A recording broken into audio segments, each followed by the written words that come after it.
오늘 아침에 통장을 정리하는데요. 작년 이맘때랑 비교를 해봤습니다. 쓴 돈은 비슷한데 남는 돈이 더 적더라고요. 내가 뭘 더 샀나 싶어서 한참 들여다봤는데 특별히 헛돈 쓴 것도 없습니다. 그냥 물가가 오른 겁니다. 커피 한 잔, 버스비, 병원비 하나하나는 몇백 원인데 한 달 모으면 몇만 원입니다. 뉴스를 보면 말은 많습니다. 정책 이름도 어렵고요. 그런데 정작 그게 내 월급이랑 무슨 상관인지 내 통장이랑 무슨 관계인지 잘 모르겠더라고요. 그래서 오늘은 그런 얘기를 한번 해보려고 합니다. 2026년 우리 집 살림에서 진짜 바뀌는 것들입니다. 숫자 말고 우리 얘기로 풀어보겠습니다. 간단합니다. 올해 바뀐 제도 중에서 우리 생활에 직접 닿는 것들만 골랐습니다. 큰 돈은 아니지만 챙기면 한 달에 몇만 원은 확실히 다릅니다. 회사를 다니시는 분들, 요즘 퇴근 시간이 조금 달라졌죠? 주 4.5일제라고 금요일이 짧아진다는 얘기를 들으셨을 겁니다. 은행부터 시작을 했는데 생각보다 빠르게 퍼지고 있습니다. 금요일 오후 4시에 업무를 마치는 곳이 점점 늘어나고 있습니다. 이게 왜 중요하냐면요. 그 1시간이 생각보다 큽니다. 예전에는 병원 예약을 하나 하려면 반차를 내야 했습니다. 반차를 내면 월급이 줄어듭니다. 그러니까 조금만 더 참자 하다가 허리가 더 나빠지는 경우가 많았습니다. 이제는 금요일 4시에 퇴근을 해서 5시 진료를 받을 수 있습니다. 손주 학원을 데려다 주는 것도 마찬가지고요. 일을 안 하고 노는 제도가 아닙니다. 숨을 쉴 틈 하나가 생긴 겁니다. 쉽게 말하면요. 일주일에 하루는 덜 쫓긴다는 얘기입니다. 그럼 월급은 어떻게 됐을까요? 최저임금이 조금 올랐습니다. 신문을 보면 2.9% 인상 이렇게 나오는데요. 퍼센트로 보면 감이 안 옵니다. 생활로 풀어보면 한 달에 약 5만 원 정도 더 들어옵니다. 5만 원이 뭐가 대수냐? 이렇게 생각을 하실 수도 있습니다. 그런데 실업급여를 받으시는 분들은 압니다. 한 달에 5만 원이 있고 없고가 얼마나 큰지요. 전기세를 낼 때, 통신비를 낼 때, 마트를 갈 때 그때 이번 달은 좀 덜 빠듯하네 그 느낌이 생깁니다. 실제로 한 어르신이 이렇게 말씀을 하시더라고요. 5만 원이면 쌀 한 포대 값이야. 한 달에 쌀 한 포대 더 있으면 그게 얼마나 큰데. 맞는 말입니다. 같은 5만 원인데 누구한테는 커피 값이고 누구한테는 한 달 식비입니다. 마트에서 카드를 긁을 때 생각을 해보세요. 42,000원이 나왔는데 5만 원권 한 장을 내면 거스름돈이 8,000원입니다. 그 8,000원으로 버스를 타고 집에 가는 거죠. 예전에는 그 5만 원이 없었습니다. 계산대 앞에서 또 5만 원 넘겠네 하면서 물건을 하나 빼는 일이 있었는데 이제는 오늘은 안 넘네 하는 기분일 겁니다. 그러니까 큰 부자는 못 되지만 이번 달은 조금 덜 불안하다 그 정도는 됩니다. 그런데 말입니다. 월급이 조금 오른 건 알겠는데 매일매일 나가는 돈은 어떻게 될까요? 특히 교통비 말입니다. 한 달에 얼마나 쓰시는지 계산을 해보신 적 있으세요? 하루에 버스를 2번 타면 4,000원입니다. 한 달이면 12만 원입니다. 병원을 가는 날은 3번을 타니까 6,000원이고요. 작년에 지하철역 앞에서 한 어르신을 만났습니다. 교통카드를 들고 계산을 하시더라고요. 하루 4,000원, 한 달 12만 원. 1년이면 144만 원이네. 옆에서 듣고 있던 제가 깜짝 놀랐습니다. 이제 이게 달라집니다. 무제한 K패스입니다.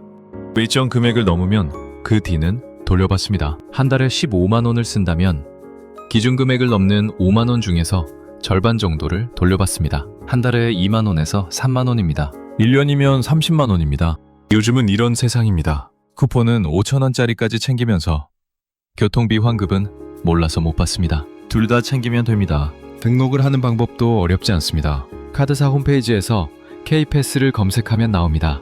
본인을 확인하고 교통카드 번호를 입력하면 끝입니다. 손주한테 부탁하면 1분입니다.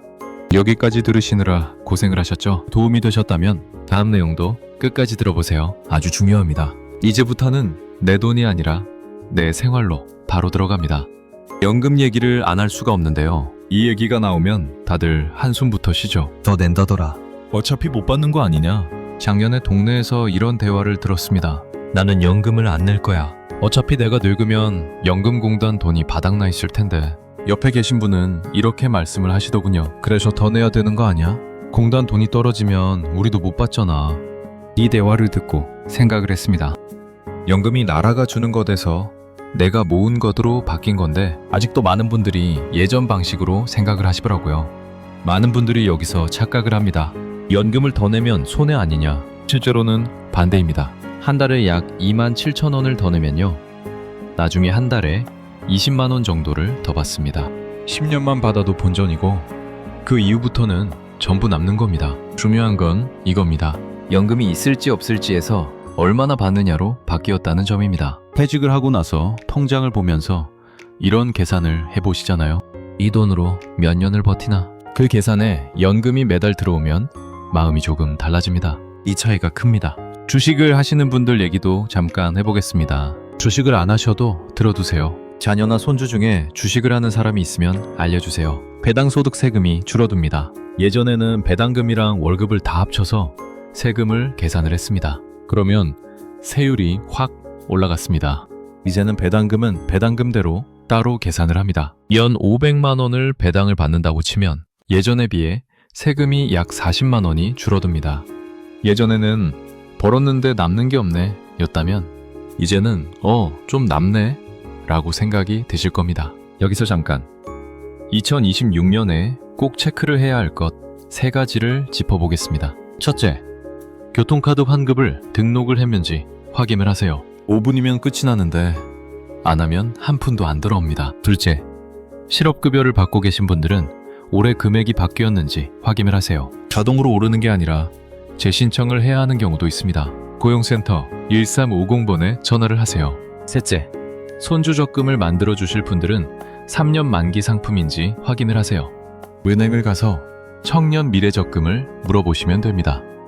손주들 세대 이야기도 해보겠습니다. 청년 미래 적금이라는 게 생겼습니다. 3년만 저축을 하면 정부가 돈을 같이 얹어줍니다. 한 달에 50만 원씩 3년을 넣으면 2천만 원 가까이 됩니다. 손주 통장을 만들어 주실 분들, 이건 기억을 해두세요. 학자금 대출도 바뀌었습니다. 예전에는 서류를 준비를 하느라 하루를 날렸습니다. 세무서를 가서 번호표를 뽑고 건강보험공단을 가서 또 번호표를 뽑고 학자금 대출을 받으려면 하루 휴가를 내야 하나, 이런 소리가 나올 정도였습니다. 이제는 학생증 하나면 됩니다. 육아 지원도 늘었습니다. 보육비는 한 달에 10만 원을 더 지원이 되고 세금 공제도 자녀 한 명당 50만 원으로 올라갔습니다. 요즘 회사 분위기가 어떻게 바뀌었는지 아세요? 예전에는 육아휴직 신청서를 내면 팀장 표정이 아휴 곤란한데 였는데 요즘은 왜 진작 안 냈어? 입니다. 그럼 이게 다른 나라에서는 어떻게 보일까요? 일본은 주 4일제를 이미 시행을 한 회사들이 있고 유럽은 육아 지원을 더 일찍 시작을 했습니다. 우리나라는 늦게 시작을 했지만 한꺼번에 여러 개를 밀어붙였습니다. 저출산 문제가 워낙 심각하니까요.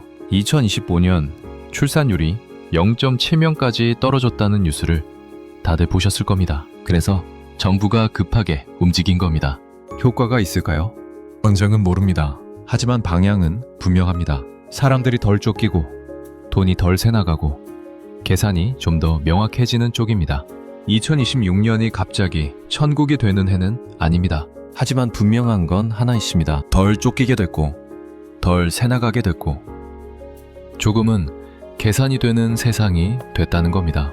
오늘 바로 할 수 있는 게 하나 있습니다. 교통카드 환급 등록입니다. 오늘 저녁에 5분만 투자를 하세요. 이럴 때는 이렇게 하세요. 교통비가 매달 10만 원을 넘는다. 카드사 홈페이지에서 K패스를 등록. 실업급여를 받고 있다. 고용센터 1350번에 전화를 해서 금액을 확인. 손주 적금을 만들어줄 계획이다. 은행을 가서 청년 미래 적금을 물어보기. 배당금을 받고 있다. 다음 연말정산 때 세금이 줄어들었는지 확인. 자녀가 대학생이다. 학자금 대출 조건이 바뀌었으니 재신청을 권유. 무엇부터 하실 건지 댓글로 남겨주세요. 여러분은 2026년에 가장 기대가 되는 게 뭡니까? 1번 교통비 환급, 2번 연금 인상, 3번 육아 지원. 여러분은 몇 번이세요? 오늘도 끝까지 들어주셔서 감사합니다.